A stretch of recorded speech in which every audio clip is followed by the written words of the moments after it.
to Unfold IAS. Today we are going to discuss the hot and sparkling debate for the state of Kerala, whose name is being changed to Keralam. So why does Kerala wants to change its name? Is it political, cultural or constitutional? So in this video, in the next 4 to 5 minutes, हम एक चीज़ ऐसी discuss करेंगे जो आपकी UPSC prelims 2026 and HCS पे बहुत ही ज़्यादा helpful रहेगी. So stay connected for the next 4 to 5 minutes to gain huge amount of knowledge. Okay, so what is the issue? So the state government जो केरल की है उसने सेंट्रल सरकार को रिक्वेस्ट करा है कि केरल से नेम केरलम में कर दिया जाए एंड रेजोल्यूशन ना केरल की लेजिस्लेटिव असेंबली ने पास कर दिया है, अब पार्लियामेंट के पास पहुंच चुका है.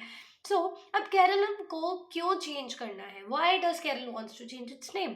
क्योंकि मलयालम में इस स्टेट ऑफ केरल को बोला जाता है केरलम एंड लोकल सरकार ये बिलीव रखती है कि जो भी ऑफिशियल नेम होता है उसको local language, local cultural identity को प्रोटेक्ट करके रखना चाहिए. तो बहुत सारे Indian states already name use करते हैं, जैसे कि ओडिशा जो है स्टेट का नेम चेंज करके ओडिशा रख दिया गया था, उत्तरांचल जो है वो उत्तराखंड बन गया था एंड इसी तरीके से ही केरल अब डिमांड कर रहा है केरलम बनने के लिए.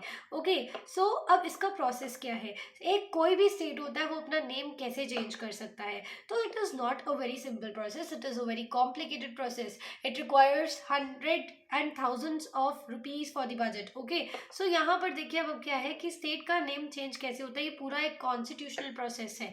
आर्टिकल 3 के अंडर ये फॉल करता है एंड पार्लियामेंट के पास ही पावर होती है, वो किसी भी स्टेट का नेम चेंज कर सकता है, क्योंकि आर्टिकल 3 ये बताता है कि जो कोई भी स्टेट्स इंडिया की टेरिटरी में फॉल कर रहे हैं उनका नेम चेंज हो सकता है, उनकी टेरिटरी, उनकी बाउंड्री सब कुछ चेंज ऑल्टर हो सकता है, but it depends on the parliament and it is not a constitutional amendment act.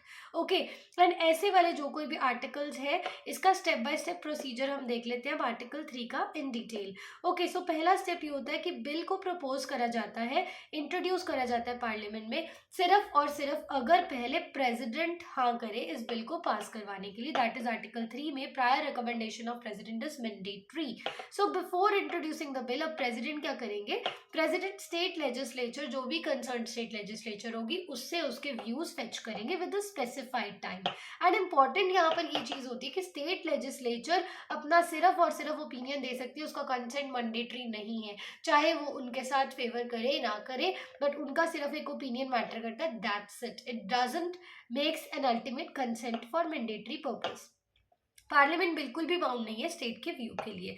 इसके बाद क्या होता है कि बिल जो है वो दोनों हाउस पास करते हैं bye simple majority, that is majority of members president voting, and after the parliament passes the bills वो प्रेसिडेंट के पास जाता है एंड प्रेसिडेंट ऑब्वियसली यस कहता है, बिल को असेंट दे देता है. He can not withhold the bill क्योंकि वो उसकी प्रायर रिकमेंडेशन की वजह से ही प्रपोज हुआ था. ठीक है, तो ये हो गया कि अगर डायरेक्टली पार्लियामेंट इंट्रोड्यूस करे. अब स्टेट्स भी अपना opinion first of all they सकते हैं किसी भी बिल को इंट्रोड्यूस करने के लिए. Okay, so they can also propose this thing that under article 3 of the Indian constitution state assembly simple majority से रेजोल्यूशन पास करती है, प्रपोजल सेंट्रल गवर्नमेंट के पास जाता है, इंडियन पार्लियामेंट उसको अप्रूव करती है and then finally president gives approval and फिर आपका जो स्टेट का नेम है वो चेंज हो जाता है. सो इज इज पॉलिटिकल और कल्चरल? तो स्टेट गवर्नमेंट तो कहती है कि हमें ना अपनी कल्चरल आइडेंटिटी और लिंग्विस्टिक प्राइड को बचा कर रखना है, बट कुछ क्रिटिक्स ये भी आर्ग्यू करते हैं कि इसका कुछ पॉलिटिकल सिग्निफिकेंस है नेम चेंज करने के लिए.